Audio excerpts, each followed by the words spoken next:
What's up again, everybody? Answers video part 2. Once again, I've got some delicious vapor.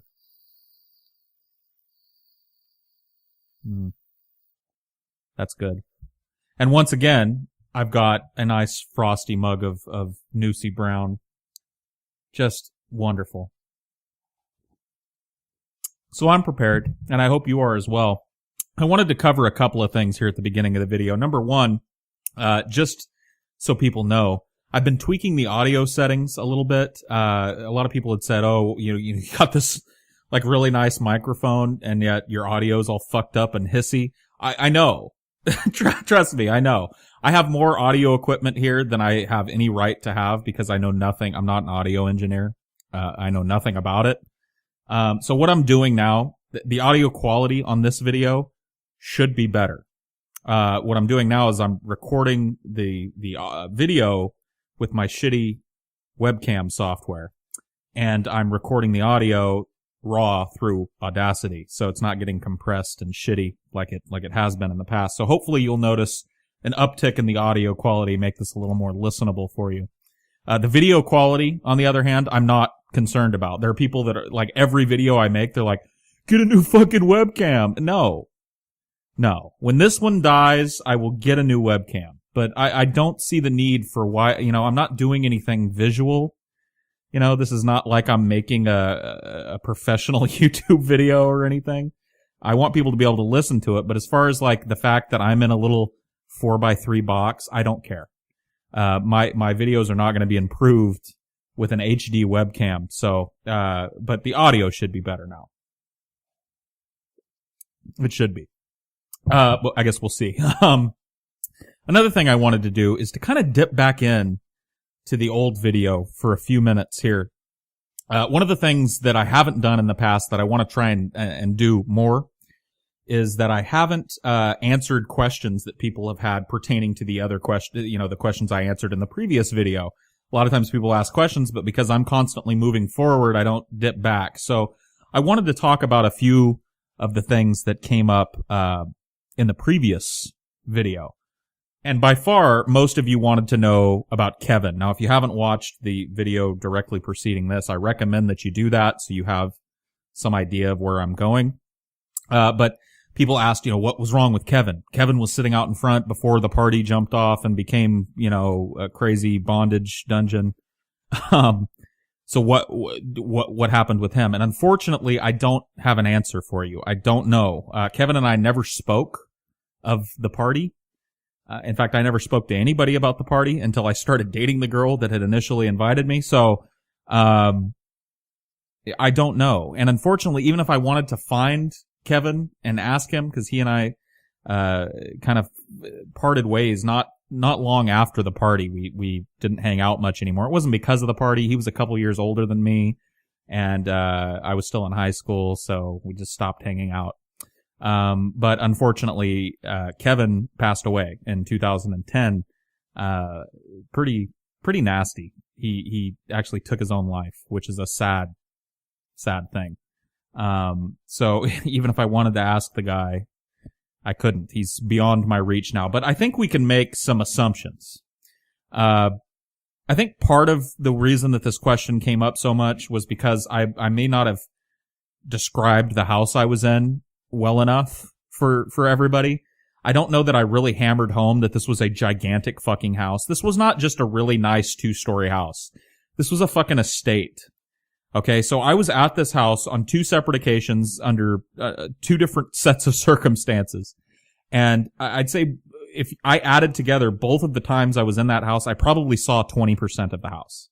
I mean, this house was ginormous. So what I've always kind of assumed in my mind is that there was some shit happening in one of the rooms that I just didn't go to. And maybe Kevin meandered his way back there and, whoa, saw something. I don't know that for sure, but I think that that's a logical conclusion to reach. Another thing, somebody PM'd me, and I'll paraphrase the PM because I don't want to bother pulling it up, but they PM'd me and they said, I just wanted to let you know there are some people having an argument in the comment section of your last video pertaining to whether you're telling the truth or not. And so I went back and read the comments, And there's a guy saying, there's no way this happened. I've been to bondage dungeon parties and they would never allow a 16-year-old or a 17-year-old. And, he lays out all these rules for bondage parties that apparently are violated by my story. And rather than answering all of those points that he made one by one, I kind of wanted to talk in general, if I can, if you'll allow me, about storytelling and how I view it and what it is to me and what it isn't to me.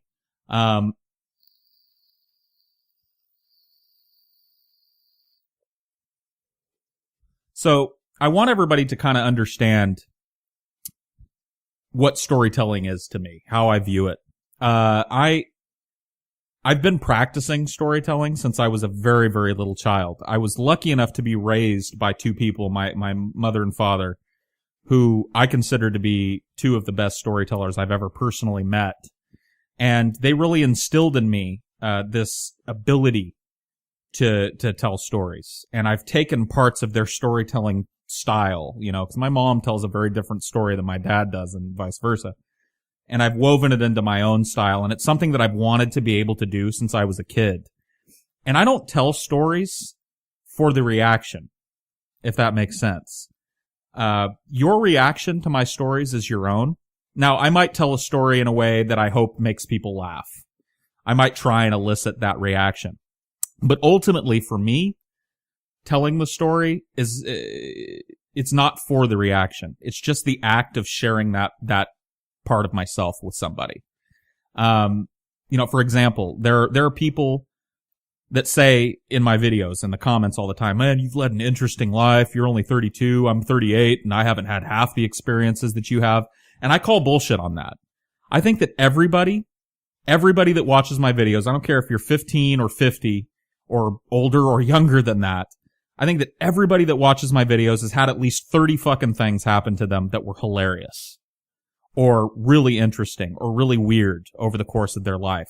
And if you feel like your life is boring in comparison to some of the shit that I say here on this channel, I think that the key difference between us is that I feel a sense of responsibility to the things that have happened to me.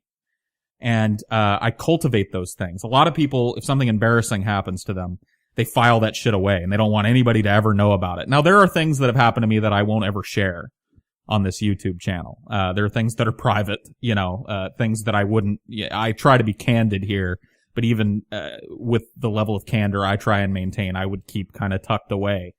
But I don't do that. When something happens to me, my first thought is, if it's an extraordinary event, whether it's scary or frustrating or embarrassing or really hilarious, my first thought is, wow, I want to share this. And I start to cultivate that story. And if you think that because I've been telling stories, like I said, since I was knee-high to a grasshopper, as my mom would say, very little kid.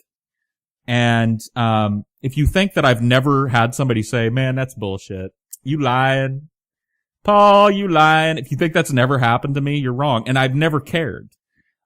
People react that way when I tell stories. Some people laugh. Some people think it's really funny. Some people want to ask follow-up questions and want to hear more about it. Some people react with incredulity, which is what is happening in this instance. And really, your reaction is your own. I don't tell the story for your reaction. So you can believe or disbelieve at your leisure, because it really doesn't bother me. In fact, I find it interesting that people have these weird, different reactions to the same story, that some people just fall over dying laughing, and some people are really interested and caught up in it, and some people think it's all horse shit. That I like that. And so, I guess that's my answer to that. I'm glad that there are people arguing in my comments and discussing what I've been talking about.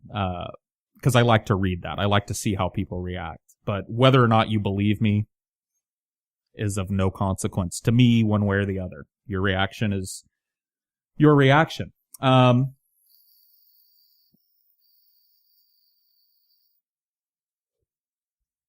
moving right along. Paul, I read a story in the news recently that detailed the perception people have on how much they've changed over their lifetimes, morally, physically, emotionally, etc. I'll narrow my question down a little. How have you changed since you became an adult, and how much do you think you'll change in the next 2, 5, and 10 years? This is a funny question, and it kind of ties in with other questions that people have asked me. A few people asked me on that video, have you always been the way that you are now? Like when you were a teenager, were you as passionate about the political climate and were you as well spoken as you seem to be now? And the answer to those questions is both no. I have this little, and I tried to find it because I wanted to play some of it for you guys, and I know I've got it somewhere, but I used to have this little handheld tape recorder that people used to take to like college to tape lectures. It had the little tiny tape that, the same kind of tape that goes in an answering machine kind of tape. People would tape lectures with it. And I didn't use it for lectures. I used to tape conversations that my friends and I had. And I've listened to this, and it's cringeworthy how dumb I was as a teenager and how silly what I was into was for me.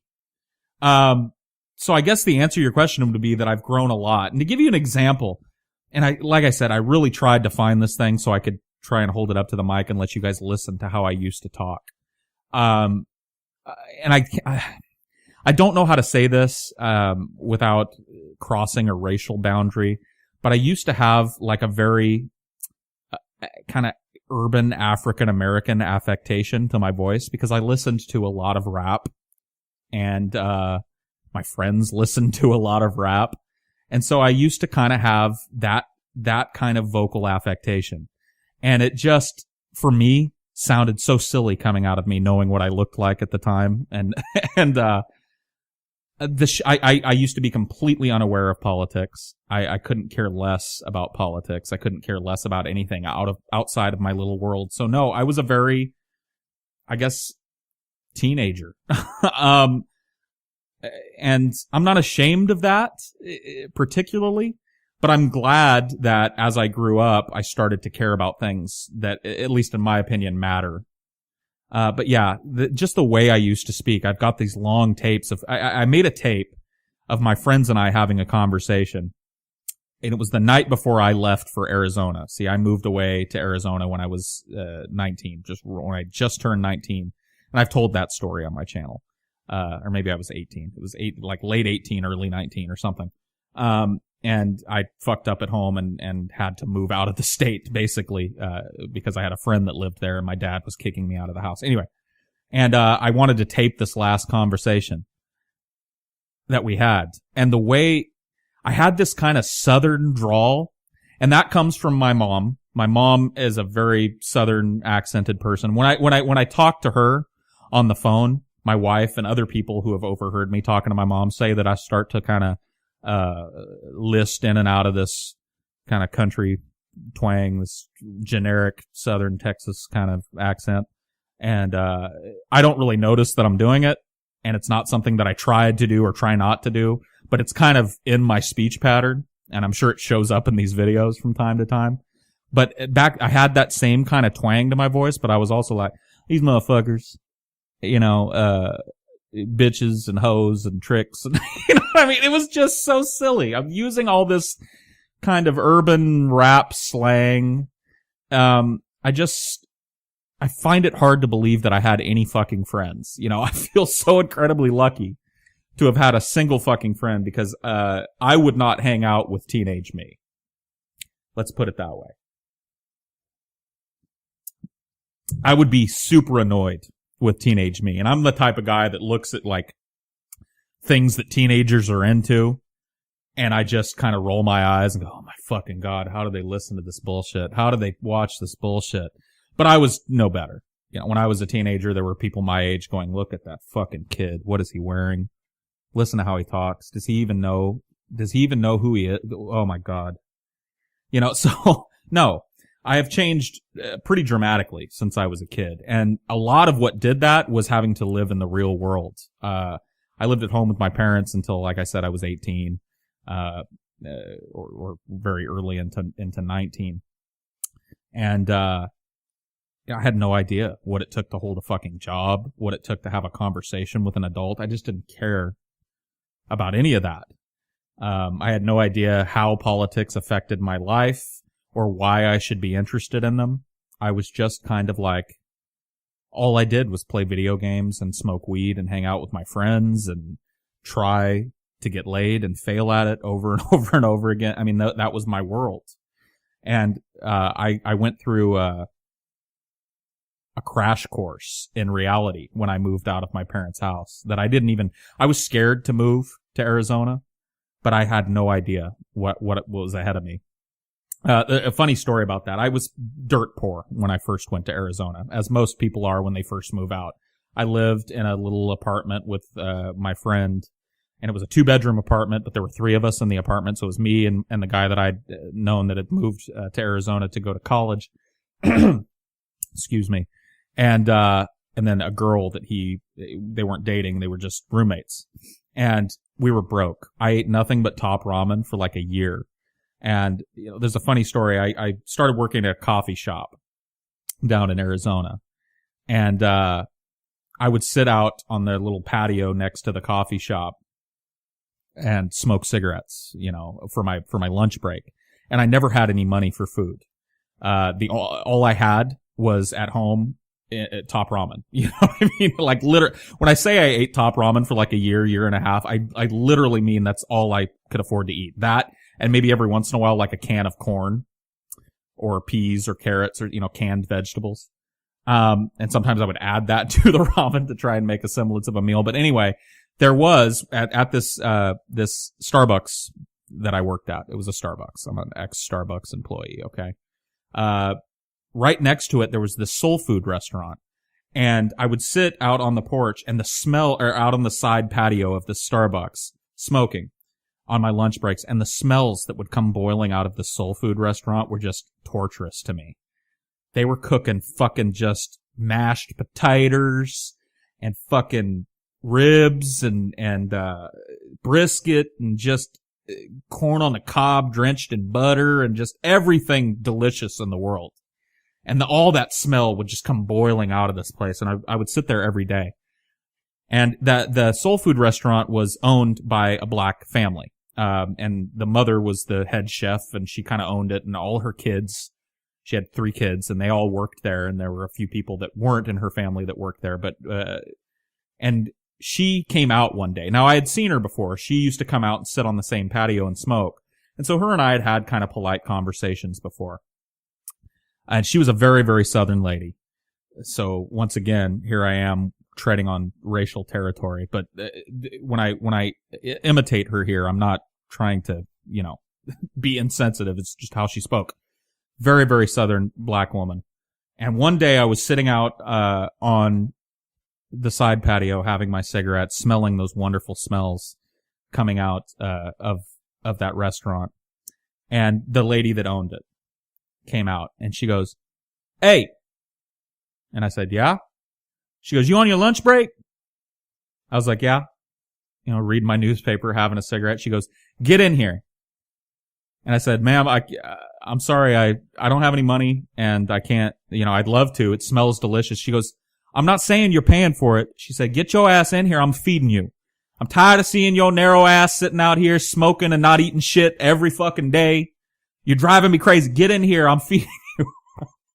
So it was such a nice gesture. It was just so heartwarming. She brought me into the restaurant for my lunch break, put a big pile of like mac and cheese and some ribs in front of me and like a slice of sweet potato pie, and was like, "That's on the house." She's like, I can't watch you every goddamn day sit out there and not eat anything."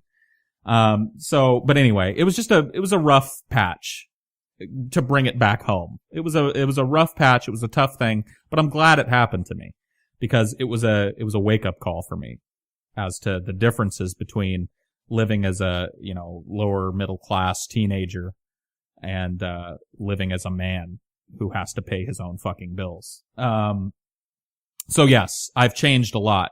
As to how I'll change, going forward, I hope I'll change. I'm not silly enough to think that, I'm locked in.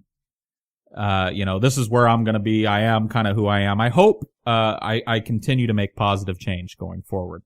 As far as what that would look like, I don't know. I would like to be a happier person.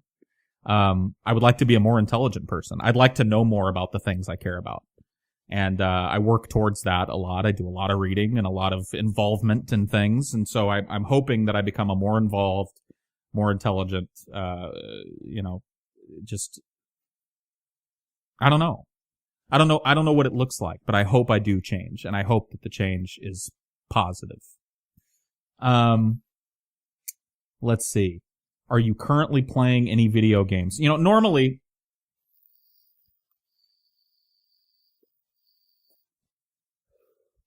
I wouldn't answer this question because it's not really all that interesting, but I started playing a new video game last week that I want to talk about with somebody. And none of the people that I have immediate access to on a day-to-day basis give a shit. My wife is not a video game person, and my roommate Brian, who you've all met in one of my videos, he plays video games, but he's definitely not into this kind of video game. I started playing, let me back up for a second. When I was a kid, I used to love playing JRPGs, Japanese role-playing games, like Final Fantasy and Chrono Trigger and the Breath of Fire series. They're a very particular high fantasy kind of style of role-playing game. And I used to love them. I used to absolutely just adore them. I loved Final Fantasy, like all the Final Fantasies. I could not get enough. And then at a certain point in my life, I stopped being able to tolerate them. And I don't know why, because I always feel this itch to play them. I get this itch, like I really wish I could play a JRPG. And I've tried over the years. Back in that little black cabinet back there, I've got the last JRPG that I bought and tried to play, which is called Tales of Vesperia. It's it's on the Xbox 360, and it's one of the Tales games. And it got really good reviews, and so I thought, you know what, I'm going to try it. I saw it for cheap at a GameStop somewhere, and I bought it, and I played it for like 10 hours and was like, meh. And I had this thought in my head that, like, I just can't play that type of game anymore. I'm not into it. I still like RPGs, but the RPGs I typically play now are these American RPGs. Like, gritty, realistic blood and guts and gore and sex and wizards and, American-style dark RPGs. Like the Elder Scrolls series, like Morrowind and Oblivion and Skyrim, or like The Witcher. Those are the types of games that I've kind of scratched my RPG itch with. But there's this little part of me that always wanted to get back into a JRPG. So this JRPG came out here recently, called Ni no Kuni. Some people probably know about it. Others have probably never heard. And it's just, I'm thinking about it right now, and it's making me smile. It's such a delightful game. And delightful is not a descriptive word that I use altogether too often when I'm talking about things. I don't use it on a daily, weekly, or probably even monthly basis, but I can't think of a word that better encapsulates Ni no Kuni. It's just a delightful little game. It's so much fun. And I was real worried before I purchased it, because I'm reading all these reviews about it, and everybody's saying, oh yeah, it's really great. But a lot of the things they said put me off of the game. Like one of the reviews said it's got like a Pokemon style battling system where you tame monsters and level them up. And I'm sorry, I know I probably have a lot of Pokemon fans out in the audience, but I missed the Pokemon train. I was too old when it started. And so I don't have all the fuzzy childhood memories that you have surrounding it. All I remember about Pokemon is fucking hating it as a teenager and going, oh, I don't know why kids play this. It looks so stupid. So I have this negative view of Pokemon. I'm sorry. I'm sure it's a great game, but I'm not interested. So I was like, it's Pokemon style? I don't know. Not really. But I read a bunch of reviews. I watched some video reviews. The art style really kind of turned me on. It's the art direction is done by Studio Ghibli. And I'm not a big anime guy either. So sorry for the anime fans. I never got into it, but I do know Studio Ghibli. They made Spirited Away, which is one of the only anime movies I've ever watched. And I really liked it. So it's got that kind of Studio Ghibli look to it. And it's just a delightful little game. I really love it. And I have not been able to put it down. And I know I'm going to finish it.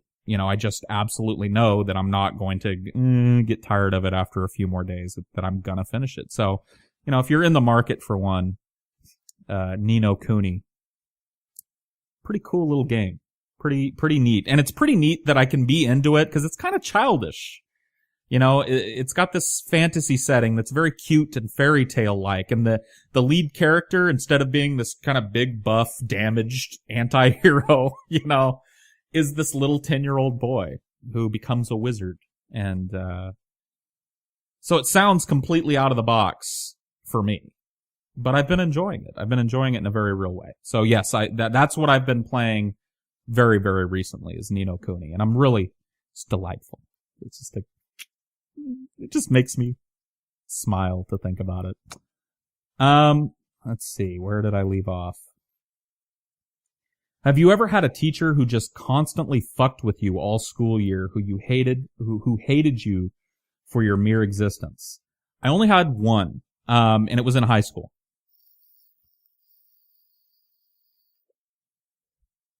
I was a good student, with the exception of math, which I really, really struggled with and continue to struggle with to this day when I have to do it.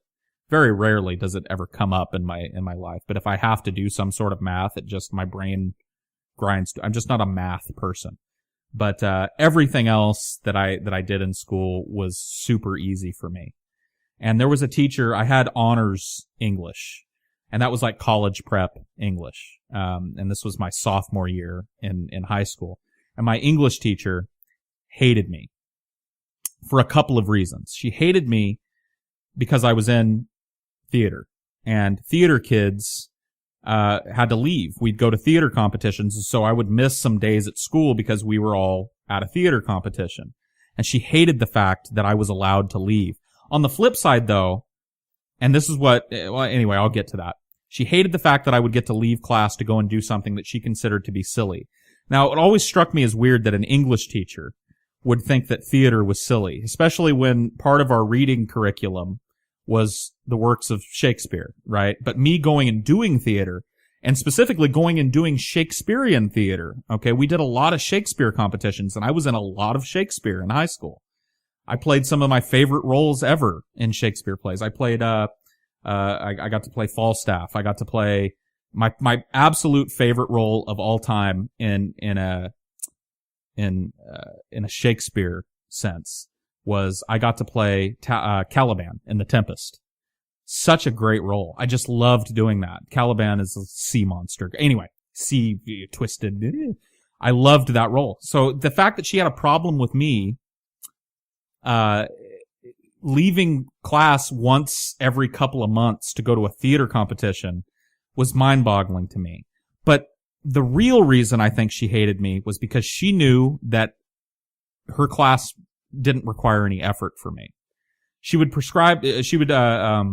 assign these papers. We had to do research and write these papers. And I would wait until the day before it was due to do any work on it whatsoever. I mean, we had library time where we would go to the school library and get books, and we're supposed to be sitting there researching, and I would fuck around the whole time because I had no intention of spending any time on the paper until the night before. And she hated the fact that she would assign these papers and that she couldn't, in good conscience, give it a low grade when I turned it in. But she knew that I had done nothing, that her class was not challenging, I guess, for me. And for whatever reason, she absolutely hated me for that. And so she treated me like an absolute piece of shit. There was a period of time at the school where we were reading, in this class, we were reading Huckleberry Finn. And if you've ever read Huckleberry Finn, I don't know why I keep coming back to this type of topic in this video. If you've ever read Huckleberry Finn, the character Jim, who is the slave in Huckleberry Finn, talks in a very, very, like, if I were to start talking that way, for no reason, it would be considered to be very racist. He's got that, oh, po old Jim, yes, man. You know what I mean? That very kind of Southern slave plantation style of speaking. And she assigned us groups, and we were supposed to read the book out loud to each other. And, each of us kind of go around the table and read the book together. I have no idea why. I don't know how that helped me understand the book more, but she did that. And when it was my turn to read, and I would read dialogue, I would use a voice. And when I read Jim's dialogue, I didn't go, oh, this old nigga Jim, show does, you know what I mean? I would do a voice to make it interesting. Cause I thought that's what we were supposed to be doing. And she, one day held me after class and she pulled me over and she said, Paul, I'm not going to tolerate your racism in this class anymore. And I said, fucking what? She goes, I'm listening to you over there reading. You realize there are black kids in this class? And I said, yeah. And she said, so are you listening to how you're speaking over there? And I said, ma'am, it's in the book. It's written that way. How would you like me? Why are you having me read this out loud if you find what's in the book offensive? If you think it's racist, why am I reading it? I don't want to hear your excuses. Your racism isn't tolerated. I'm kicking you out of my class. You're out. Go to the principal. And so I went down to the principal and, got down there and I told him my side of the story. And he basically told me, he said, look, you shouldn't be here. You and I both know you shouldn't be in here. He said, but you're going to have to tone it down in your class because for whatever reason, you've done something to piss, her name was Mrs. Benson. You've done something to piss Mrs. Benson off. I don't know what it was, but she is really angry at you. So I'm going to tell her she can't kick you out of the class. You're getting an A in her class, so she has no reason to kick you out, but you're going to have to tone it down while reading the book. I didn't like it, but it's kind of what I had to do. But yeah, that woman hated me, and I have no idea why.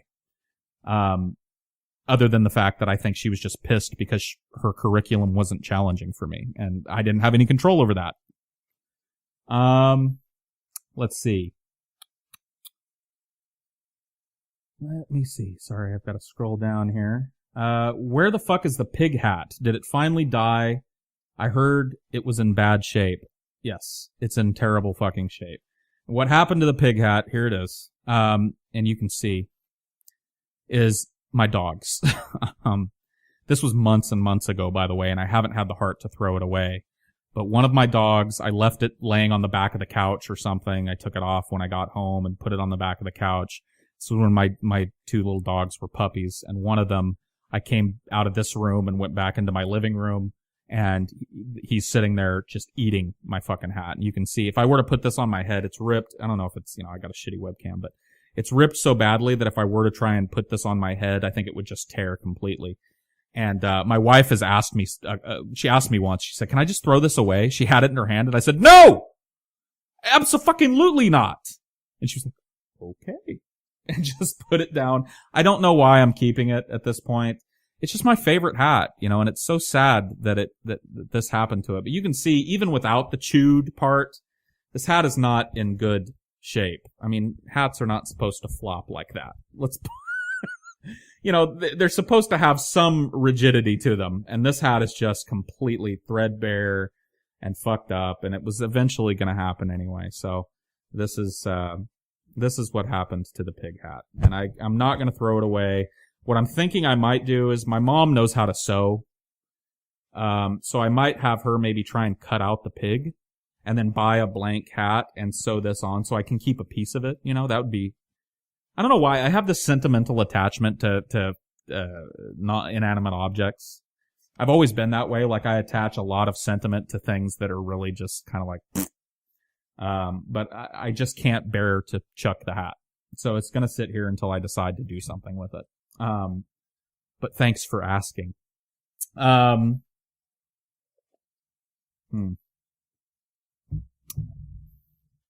Let's see.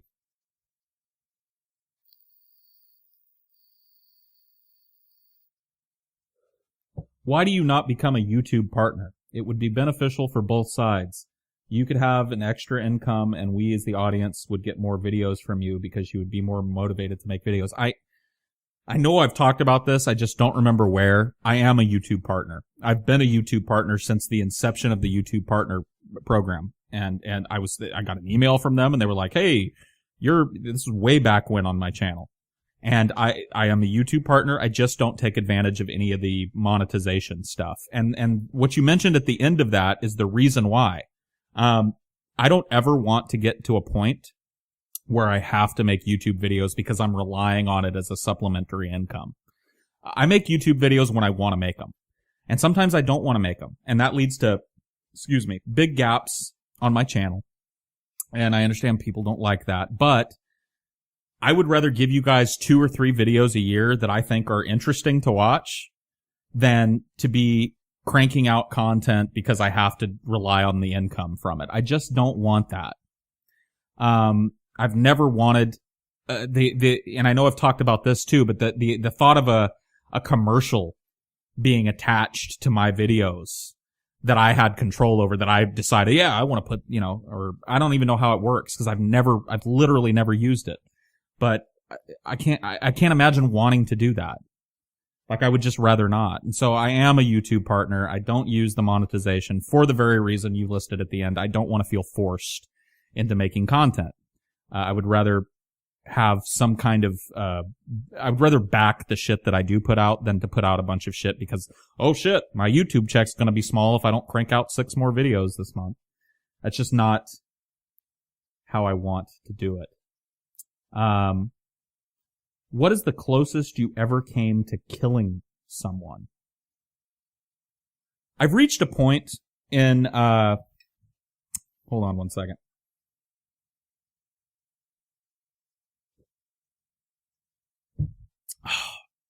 That's just fucking delicious. I've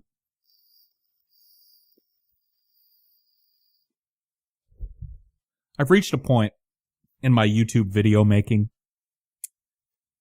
where I've done enough of these Q&As that I literally cannot remember if I've covered some shit. And for whatever reason, I think there's a good chance that I've answered this question already, although I couldn't find it. I kind of skimmed my old Q&A videos. I'm not going to sit and watch them all, but I skimmed them and I couldn't find the answer. So if I am repeating myself with this, I genuinely apologize. Okay. But this is the closest I've ever come to killing somebody. So I grew up with 5 sisters. Let that sink in for a second. 5 sisters and me. Now, one of those sisters was a stepsister, and she was older than I was. So she had already moved out when my dad married her mother.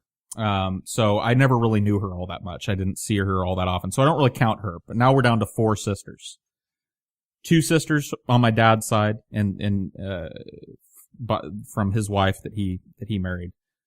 2 stepsisters on my mom's side from his wife, or her husband that she married. 2 stepsisters there, 2 stepsisters on my dad's side, and 1 biological sister.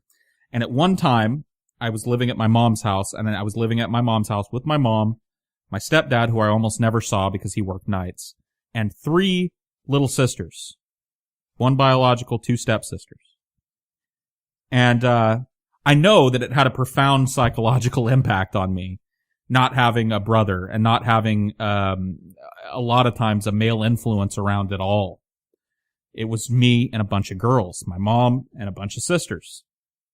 And so I was involved in things that most boys don't ever, like I played Barbies, not because I wanted to, but because there was nothing else to do.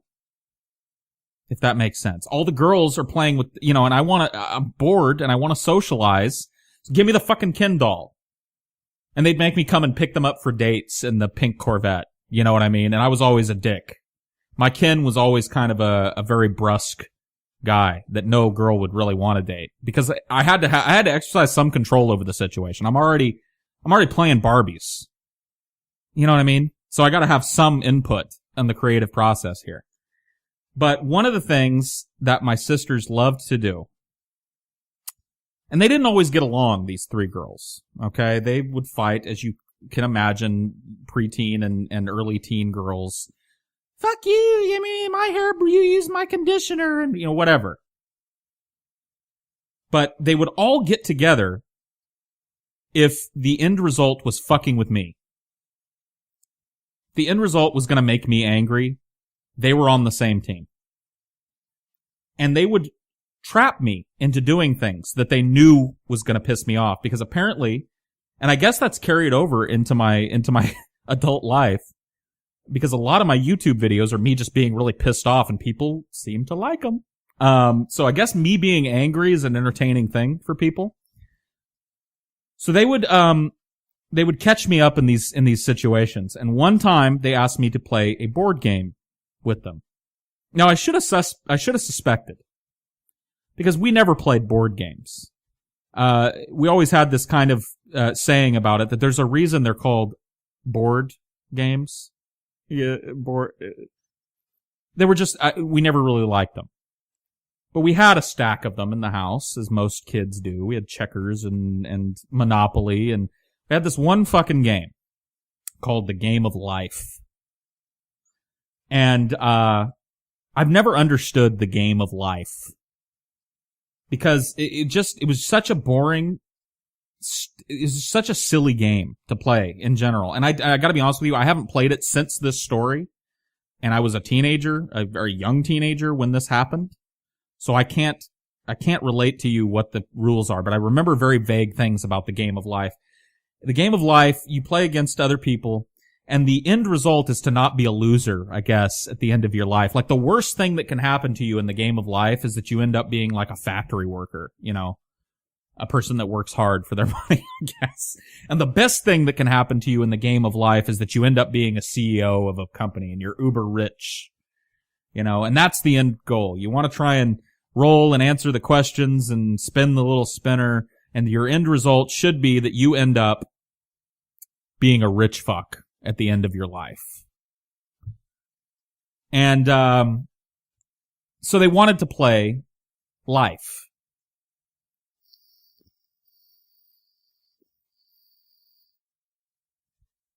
And like I was saying, I should have saw some shit was up, because they all three of them, who normally only got along maybe 20 or 30% of the time because they were bitching at each other, all come to me at once and they're like, PJ, do you want to play a board game? And I'm sitting in my room by myself. I was listening to some music, doing some homework or something. And I thought about it and I was like, kinda, yeah. I mean, I'm fucking bored. Sure. They're like, do you want to play the Game of Life?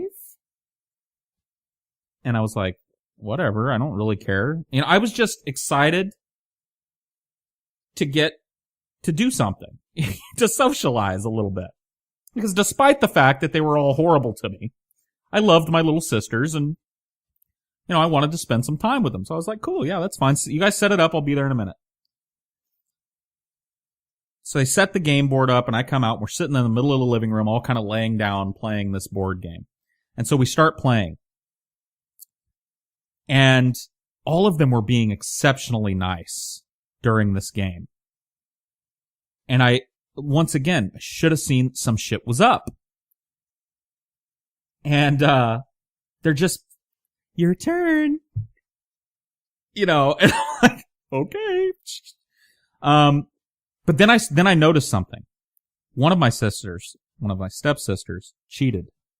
While she thought I wasn't looking, she took her piece and moved it 2 squares ahead. And I said, hey, it's not your fucking turn. Why did you just move your piece? I don't know what you're talking about. Blah, blah, blah, blah, blah. She was behind me anyway. So I was like, if you guys just want to cheat, honestly, if that's why we're playing this game, so you can cheat, then I'm not gonna play the game. I'm not gonna do it. Okay, blah, blah, blah. So I let her have the 2 spaces. Continue playing the game for a couple of minutes. Boom, catch another one of them cheating. Different one this time. You fucking just cheated. I watched you, and this time they moved my piece back squares. Oh. Okay, so now we're on a different level. Now we've upped the ante. Okay, now we're fucking cheating real good. You just fucking moved my piece back. I swear to God, if you're not gonna play this fucking game, I'm gonna go to bed. So stop fucking cheating. Calm down, it's just a game. I don't care. It's not just a game, this is life. This is my life you're fucking with, okay? You moving my piece back, I might end up working in a fucking fast food restaurant instead of being a CEO. This is life. Quit fucking around with my shit. Immediately. So it kept going and kept going and kept going, and I end up losing. Now, I'll be honest here. I'm not a gracious loser in general. I'm just not. I don't like losing at things. And this usually manifests itself because I'm not a sports guy. As you can probably tell. Don't play any sports. So where this usually has manifested itself has been in video games. When I play multiplayer video games, if I lose, I am the sorest fucking loser on the planet. I throw fits. I literally, as a grown-ass man, there's a video game called, NBA Street. Okay. And, it's this kind of like basketball game, but it's a street basketball arcade style where they do all kinds of flamboyant dunks and tricks and stuff. And I bought this game, the first one, when it came out. I don't remember for what console, but it was many years ago. Bought it, and I learned all these tricks, and I spent like a week getting really fucking good at it, right? Or I thought I was good at it. And then I started playing with my roommate. He wasn't my roommate at this point, but he was just my friend. And he came over, and I beat him a couple of times. And was like, yeah, you know, that's what's up. I'll talk shit, too. That's the thing. Like, I'm a shit talker when I'm ahead, and when I'm behind, I just whine constantly. So when I was beating him, I was just spitting booty chatter at him. Just boodassi. Yeah. How you like that shit? Oh, I'm not even gonna look. Did I make it? Did I make it? Oh, I did make it. Oh, shit. Oh, I'm sorry. I'm sorry. I'm sorry. I was just being a complete dick.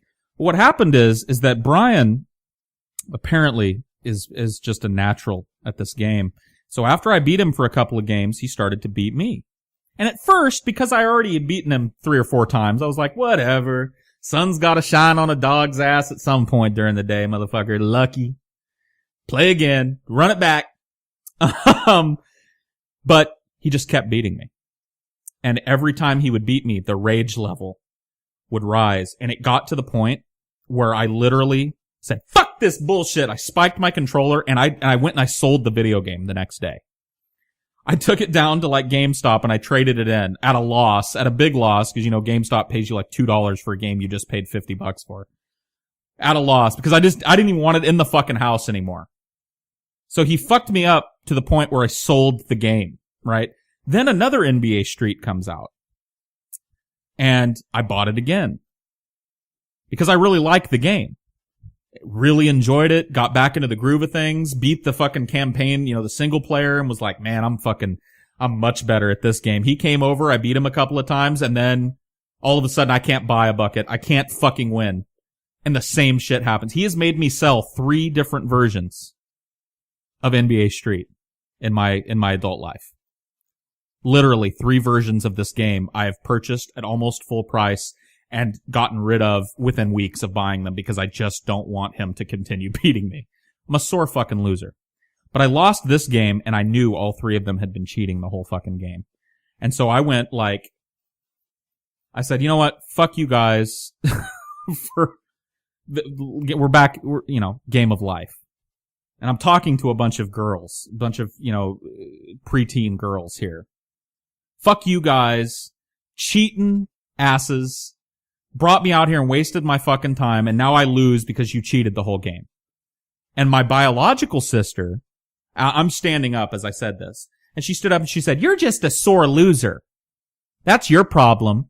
We beat you fair and square, and you don't want to admit it. And I was like, I fucking saw you move the pieces when it wasn't your turn. I fucking caught each of you cheating your asses off. Over the course of this game, I watched you cheat. So don't fucking sit there and tell me that you beat me fair and square when you know that's not. Now, once again, sore fucking loser, so I'm way more into this than I should be. And so I'm like, you guys all fucking suck. Leave me alone. Don't fucking ask me ever to play a game with you again. I'm done. You guys suck. And my biological sister is standing there, and she rears back and slaps me in the face. This wasn't the only time that she had done this. She had hit me. Or actually, I'll tell those stories too. I've already told one of those. Maybe that's why I think I've told this story before, because I've told the story about when I made my little sister eat a hamburger the wrong way, the hard way. That's in one of my Q&A videos.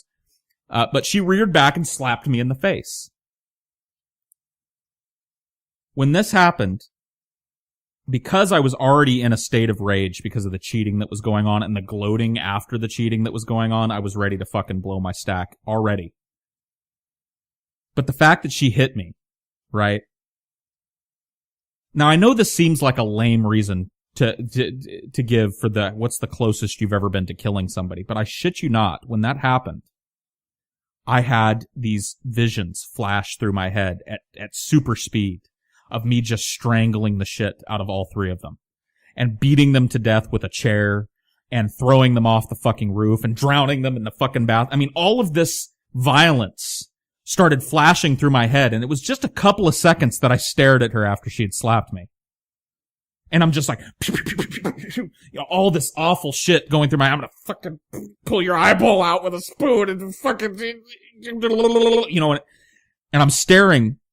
And because I'm not a violent guy, that rage had nowhere to go. But it had to come out. It had to come out. So I looked at her, gritted my teeth, and went,